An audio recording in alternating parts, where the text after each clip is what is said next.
అందరికీ నమస్కారం. నాతో పాటుగా 3 సార్లు ఓంకారం చెప్పండి.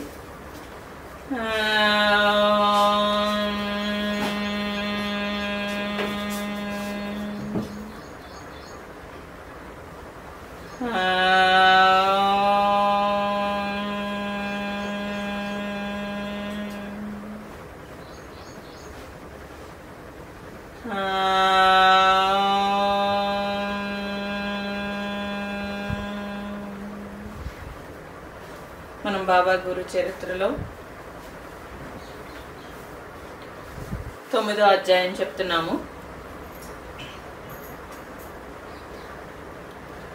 ఈ అధ్యాయంలో సిద్ధ సరస్వతి నామధారకునితో ఇంకా ఎలా చెప్తున్నారు? శ్రీపాదుల రూపంలో అవతరించిన దత్తాత్రేయ స్వామి సాక్షాత్తు భగవంతుడు, సకల తీర్థ స్వరూపుడైన గూఢ సాధకులకు సన్మార్గం చూపడానికి ప్రతిరోజు 3 కాలాల్లోని కృష్ణానదికి వెళ్ళి స్నానము, అర్ఘ్యము మొదలైనవన్నీ విధులను నిర్వర్తించుకుని మఠానికి తిరిగి వస్తూ ఉండేవారు. దత్తాత్రేయ స్వామి సాక్షాత్తు భగవంతుడు కాబట్టి ఆయన సకల తీర్థ స్వరూపుడు అయినా కూడా, అంటే ఆయన అవతారమే భగవంతుడి అవతారము, సకల తీర్థాలు ఆయనలోనే ఉన్నాయి.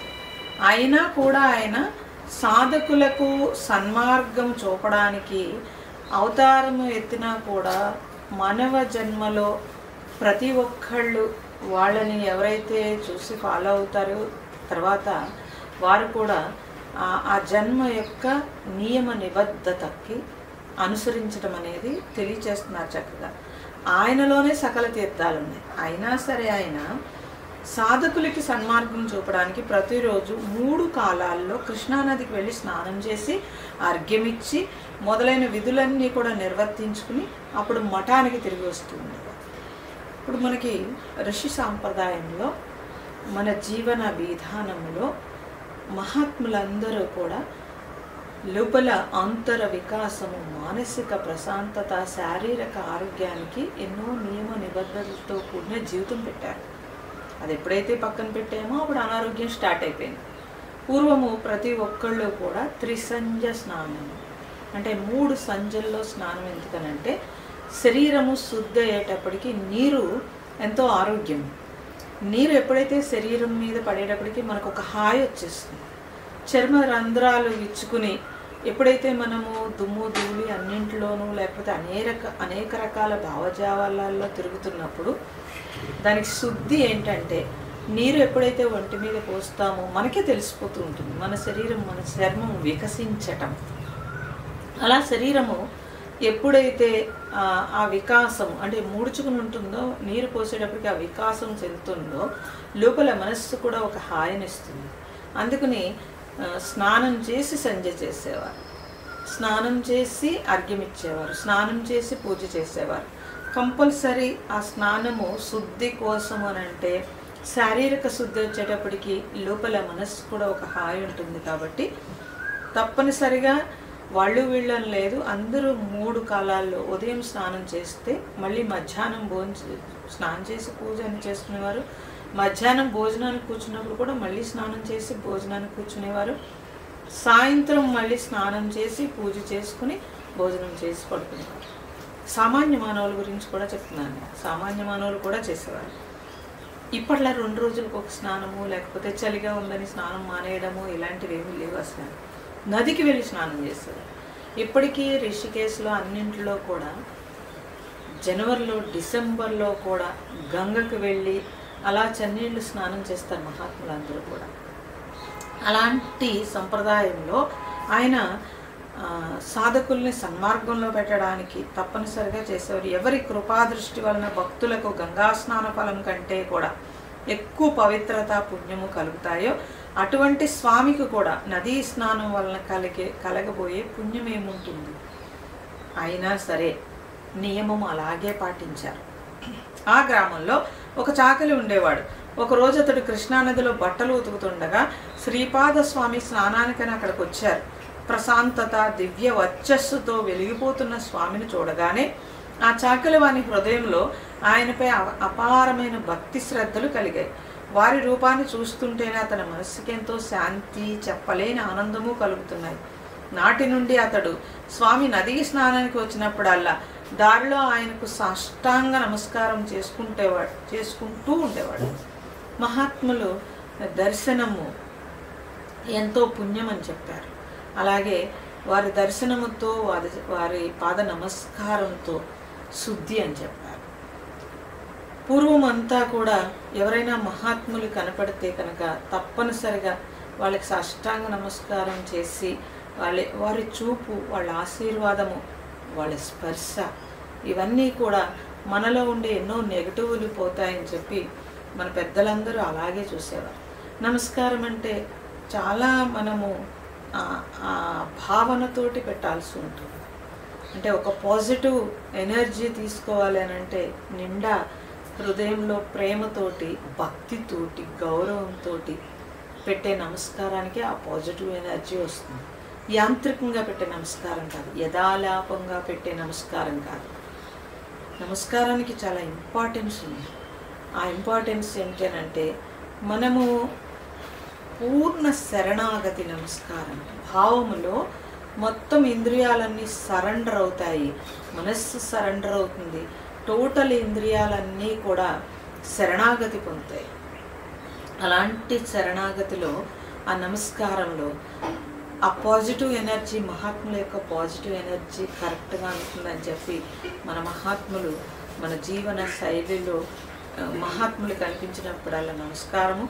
దానికి మనము ఆ నమస్కారం చేసినప్పుడు సాష్టాంగ నమస్కారం చేస్తే అది సూర్య నమస్కారంలో ఒక భాగము. సూర్య నమస్కారాల్లో సాష్టాంగ నమస్కారం ఒక భాగము. అంటే శరీరము, పటుత్వము, అలాగే మానసిక బలము, ఒక ప్రశాంతత నమస్కారంలో ఆశీర్వాదము, మహాత్ముల యొక్క ఆశీర్వాదము ఇన్ని నిండి నివిడీకృతమైంది ఒక నమస్కారం. అప్పుడు అటువంటి నమస్కారాన్ని మనం ఎంతటి భావంతో పెట్టాలి, ఎంతటి భావంతో మనం ఆ నమస్కారం పెట్టినప్పుడు అక్కడి నుంచి అందే ఆశీర్వాద బలం మనకు అందుతుంది.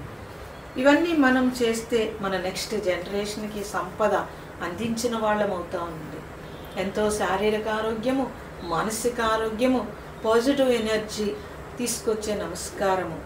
ఒక చాకలివాడికి తెలిసిన విషయం కూడా మనకు తెలియట్లేదు అనిపిస్తుంది. ఎందుకనంటే చూసేటప్పటికి ఆ ప్రసన్నత మొహంలో, ఆ ప్రశాంతత చూసి అతనికి ఏమీ తెలియదు, కానీ ఎవరో మహాత్ముడు కాబట్టి నమస్కారం అనే పరిస్థితి.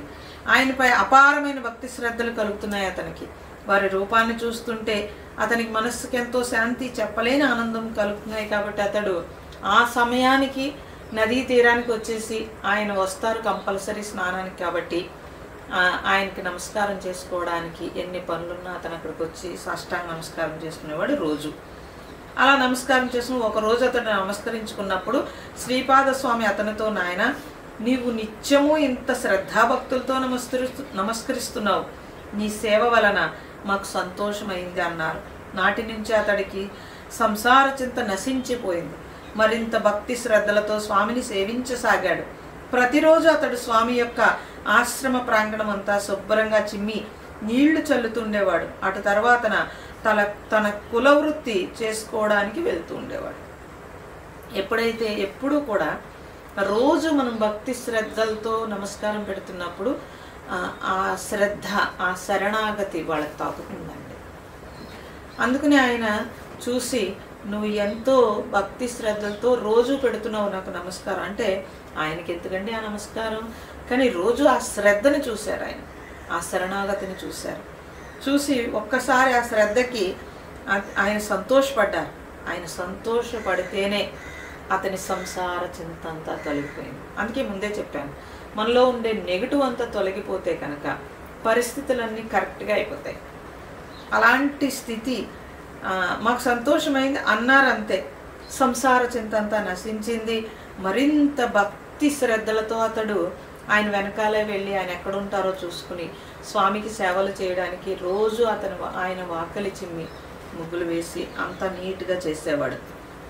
ఆ తర్వాతే అతను కులవృత్తికి వెళ్ళేవాడు. అంటే ఒక పూజలాగా భావించి చేసేవాడు.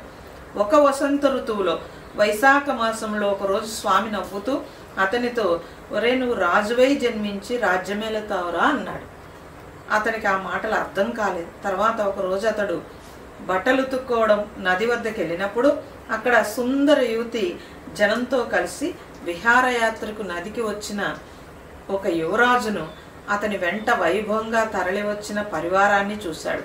ఆ దృశ్యాన్ని చూసి అతడు సమ్మోహితుడై తాను నిరంతరం చేసుకునే నామస్మరణ మరిచి తన్మయుడై కొంతసేపు ఆ దృశ్యాన్ని చూస్తూ ఉండిపోయాడు. తర్వాత అతడు మానవ జన్మ ఎత్తాక ఇటువంటి వైభవము సుఖము అనుభవించకపోతే జీవితమే వ్యర్థము కదా, ఆ రాజు ఎంతటి అదృష్టవంతుడా కదా, ఇతనికి ఇంత వైభవము రావడానికి అతడు ఎంతటి భక్తితో గురువును సేవించాడో, నాకు ఇటువంటి వైభవం ప్రాప్తించడం కల్లోని మాట అనుకున్నాడు. ఇంతలో మధ్యాహ్నమైంది. శ్రీపాద స్వామి స్నానం చేయడానికి నదికి వచ్చారు.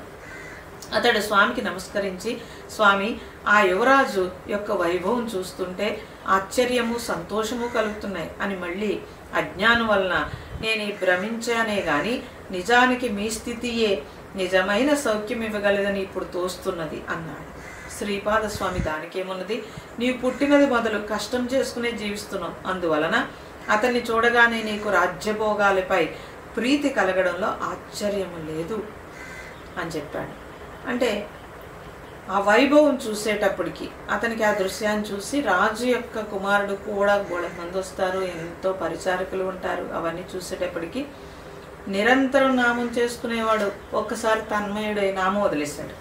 నామం వదిలి మానవ జన్మ ఎత్తాక ఇటువంటి జీవితం జీవించాలి కదా, సుఖం అనుభవించకుండా జీవితమే వ్యర్థము కదా, ఈ రాజు ఎంతటి అదృష్టవంతుడో కదా, ఇతనికి ఇంత వైభవం రావడానికి అతడు ఎంత భక్తితో గురువుని సేవించాడో.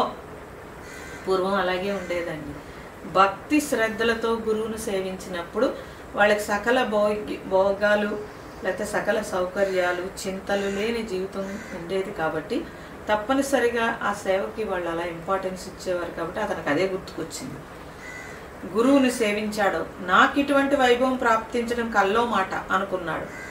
అప్పుడు మధ్యాహ్నం అయింది. శ్రీపాద స్వామి స్నానం చేయడానికి వచ్చినప్పుడు అడిగాడు, ఏమని, ఆ యువరాజు యొక్క వైభవము చూసినప్పుడు ఆశ్చర్యము సంతోషం కలుగుతున్నాయి కాదా, మళ్ళీ నా అజ్ఞానం నన్ను దీని వలన నేను భ్రమించాను, నిజానికి మీ స్థితియే నిజమైన సౌఖ్యం, అది మర్చిపోయి రాజు అనుకున్నాను, కానీ ఇక్కడే సౌఖ్యం ఉంది కదా అన్నప్పుడు శ్రీపాదుడు, దాందే ఉంది, చిన్నప్పటి నుంచి కష్టాలు పడ్డావు కాబట్టి నీకు రాజభోగ్యంపై ప్రీతి కలగడంలో ఆశ్చర్యం లేదు నాయన, నీవు రాజువు కావాలని మనస్ఫూర్తిగా కోరుకున్నావు కదా, నిస్సంకోచంగా చెప్పు అని అడిగారు. చాకలి వెంటనే స్వామికి నమస్కరించి, స్వామి, నా అజ్ఞానం మన్నించి నన్ను అనుగ్రహించండి అని వేడుకున్నాడు. స్వామి, నాయన, మనస్సులో బలంగా కలిగిన సంకల్పం నెరవేరవలసిందే, లేకుంటే ఇలాంటి వాసనలు మిగిలి ఉన్నంత వరకు మళ్ళీ మళ్ళీ జన్మ వస్తూనే ఉంటుంది. నీకు ఆ రాజ్య సుఖాలు ఈ జన్మలోనే కావాలా లేక మరు జన్మలో కావాలా, సంకోచించకుండా చెప్పు అన్నారు. అప్పుడు అతడు సిగ్గుతో తల వంచుకుని, ఇప్పుడు నేను ముసలివాడిని అయిపోయాను, ఈ జన్మలో అంతటి సుఖం లభించిన తృప్తిగా అనుభవించలేను కనుక నాకు అవి మరు జన్మలో లభిస్తే వాటిని ఆ జన్మంతో అనుభవించగలుగుతాను కదా అన్నాడు. ఒకసారి సంకల్పం పుడితే తప్పనిసరిగా ఆ సంకల్పానికి జన్మించాల్సి ఉంటుంది. కాబట్టి మహాత్ములు సంకల్పాన్ని తీసుకోరు. అసలు మనం చెయ్యని సంకల్పాలంటూ ఉండవు. అందుకని మన జన్మకి, నీ జన్మకి నువ్వే కారణం, నీ తలరాతికి నువ్వే కారణం అంటే మన సంకల్పాల ప్రవాహానికి మనము జన్మలో అనేకము చేయాల్సి ఉంటుంది. జనులకి ఈ విషయం తెలియదు, చాలా తేలిగ్గా కూర్చుని ఆలోచిస్తూ ఉంటారు, కూర్చుని ఖాళీగా ఉండి ఎన్నో రకాల ప్లాన్లు వేసేస్తూ ఉంటారు, ఎన్నో రకాల సంకల్పాలు చేసేస్తూ ఉంటారు. కాబట్టి సంకల్ప వికల్పంలో చాలా దుఃఖం ఉందండి. ఆ దుఃఖం తెలియక సంకల్పాలు చేసేస్తూ ఉంటారు. పోని సుఖము సంకల్పం చేసినా మళ్ళీ దానికి జన్మ తీసుకోవాల్సి ఉంటుంది. ఆయన అందుకే చెప్తున్నాడు, నువ్వు ఒకసారి సంకల్పం చేసేసావు, మనస్ఫూర్తిగా సంకల్పం చేసావంటే అది తప్పనిసరిగా జన్మలో ఏదో జన్మలో తీరుతుంది. కాబట్టి నువ్వు ఈ జన్మలోనే రాజు అవుతావా మళ్ళీ జన్మలో అవుతావా అంటే చాకలివాడు వెంటనే, నేను ముసలివాడిని అయిపోయాను కాబట్టి రాజభోగాలు ఎన్నాళ్ళు అనుభవించను కాబట్టి అది మరు జన్మలో నాకు అవకాశం ఇవ్వండి అని అడిగాడు. అప్పుడు స్వామి, నాయన, ఇలాంటి కోరికలు తమో గుణం వల్ల కలుగుతాయి. ఎంత చక్కగా చెప్పేశారు. ఇలాంటి కోరిక తమో గుణము వల్లే కలుగుతాయి. ఎందుకని? తమస్సు యొక్క లక్షణము స్వార్థము, కోరిక, విపరీతమైన కోరికలు, లేకపోతే అసంతృప్తి, ఇవన్నీ తమస్సు యొక్క లక్షణాలు. బద్ధకం అనేది బయటికి కనిపిస్తుంది, ఆంతర లక్షణాలు ఇవన్నీ ఉంటాయి. విపరీతమైన కోరికలు ఇవన్నీ తమస్సు యొక్క లక్షణాలు. ఆయన అదే చెప్పాడు. ఇలాంటి కోరికలు తమో గుణం యొక్క లక్షణము. అవి కలిగాక ఇంద్రియాలని, మనస్సుని తృప్తిపరుచుకోవాలి. ఎప్పుడైతే తమస్సు వస్తుందో, ఎప్పుడైతే కోరిక పుట్టిందో, ఎప్పుడైతే సంకల్పం వచ్చిందో ఇంద్రియాలు విజృంభిస్తాయి. అందుకని కోరిక అన్నిటికంటే చెడ్డదన్నారు. మరి కోరిక కోరకుండా మనిషి ఉండగలుగుతాడా అని అంటే సంకల్పరహిత స్థితిలో కోరికలు ఏమీ లేవు అసలు. కానీ సంకల్పం లేకుండా మనిషి ఉంటాడా అంటే అజ్ఞానంతో సంకల్పం వస్తుంది, కానీ జ్ఞానంలో సంకల్పం ఉండదు. కాబట్టి సంకల్పాలు లేకపోతే జ్ఞానాగ్ని దగ్ధ కర్మ అని అన్నారు. జ్ఞానంతో సంకల్పాలు వికల్పాలు లేవు కాబట్టి కర్మ దగ్ధమైపోతుంది. మహాత్ములకి ఉన్న కర్మని అప్పుడే అనుభవించేస్తారు. కొత్త సంకల్పం చెయ్యరు కాబట్టి కొత్త జన్మ రాకుండా ఉంటుంది. అందుకని వాళ్ళ జ్ఞానంతో సంకల్పం లేదు కాబట్టి ఆ జ్ఞానాగ్ని దగ్ధ కర్మ అని చెప్పారు.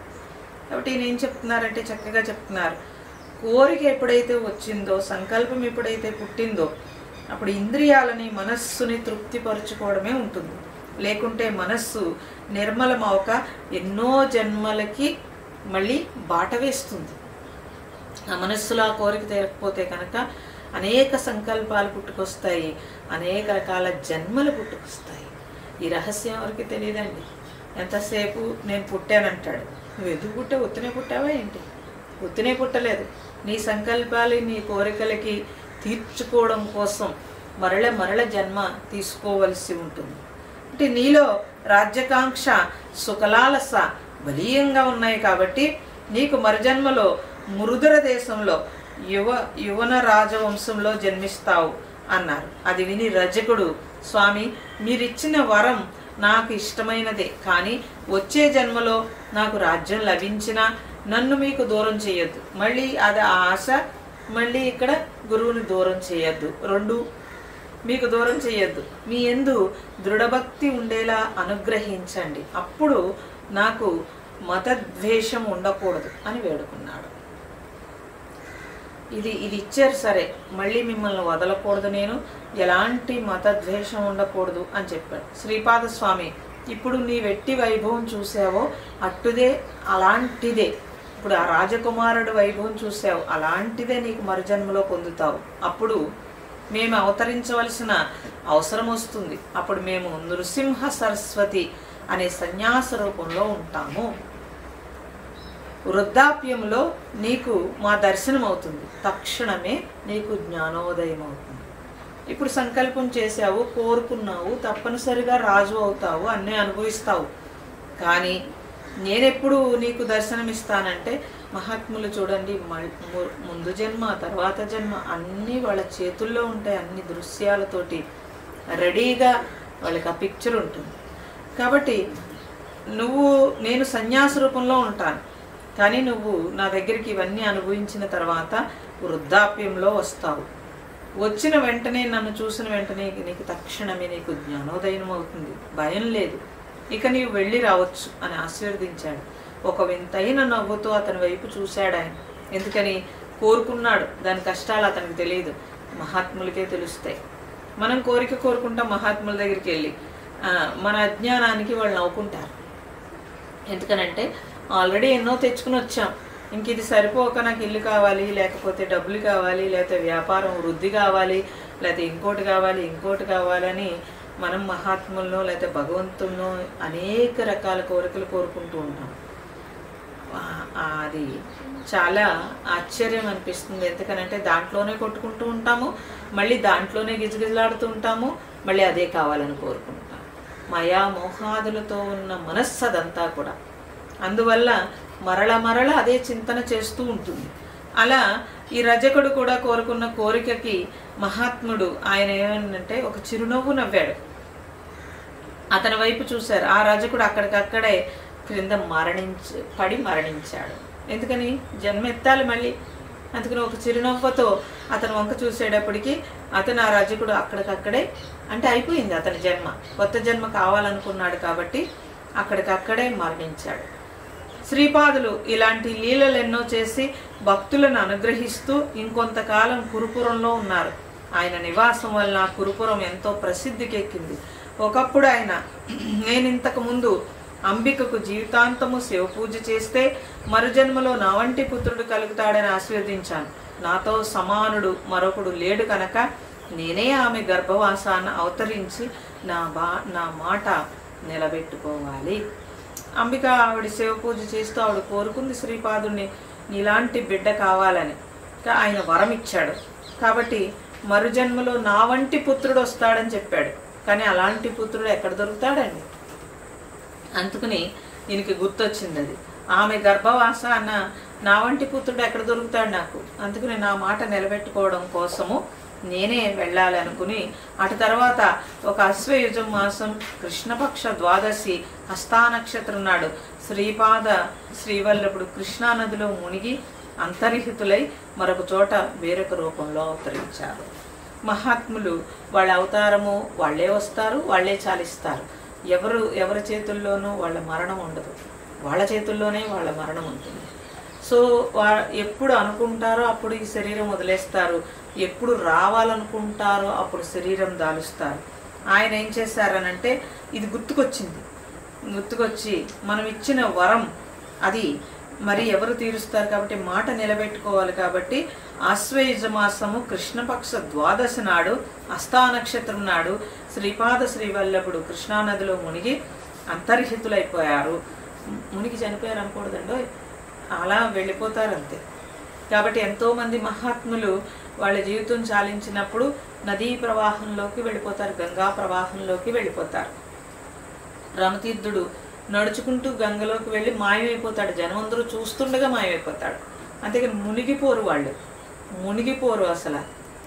సో గంగలోకి వెళ్ళేటప్పటికి ఆ శరీరము విచ్ఛిన్నం అవుతుంది అంతే. ఆ శరీరము గంగలో, మనమైతే గంగలో ముంచి కలపాల్సిన అవసరం లేదు, శరీరం గంగలోకి విచ్ఛిన్నం అవుతుంది. అయితే వాళ్ళ సోల్ ఆటోమేటిక్గా అంతరిక్షంలోకి వెళ్ళిపోతుంది. అందుకని మహాత్ములు ఒక్క రామతీర్థుడినే చాలామంది ప్రత్యక్షంగా చూశారు. కొంచెం దూరం వెళ్ళేటప్పటికి ఆయన కనిపించలేదు. జనాలు ఏమనుకుంటారంటే మునిగిపోయారు అనుకుంటారు, కాదు, అంతర్ధానం అవుతారు, గంగలో కలిసిపోతారు. అంటే గంగతో పాటు నీటితో పాటు జల సమాధి అంటారు. ఆ జలంలో సమాధి స్థితి, అంటే సమాధి స్థితిలో ఉండడం కాదు, జల సమాధి అయిపోతారు. అలాంటి స్థితిలో ఆయన సూక్ష్మ రూపంలో, అంటే కృష్ణానదిలో మునిగి అంతర్ధానమై మరొక చోట వేరొక రూపంలో అవతరించటము అయినప్పటికీ సూక్ష్మ రూపంలో ఇక్కడే ఉన్నారని తెలిపే సంఘటనలు ఎన్నో ఉన్నాయి. భక్తి శ్రద్ధలతో కురుపురం దర్శించే వారికి ఆ స్వామి ప్రత్యక్షుడవుతాడు. అందువల్లనే కురుపురం అంతటి శ్రేష్టమైన క్షేత్రమయ్యింది అని ఈ అధ్యాయము పూర్తి చేశారు.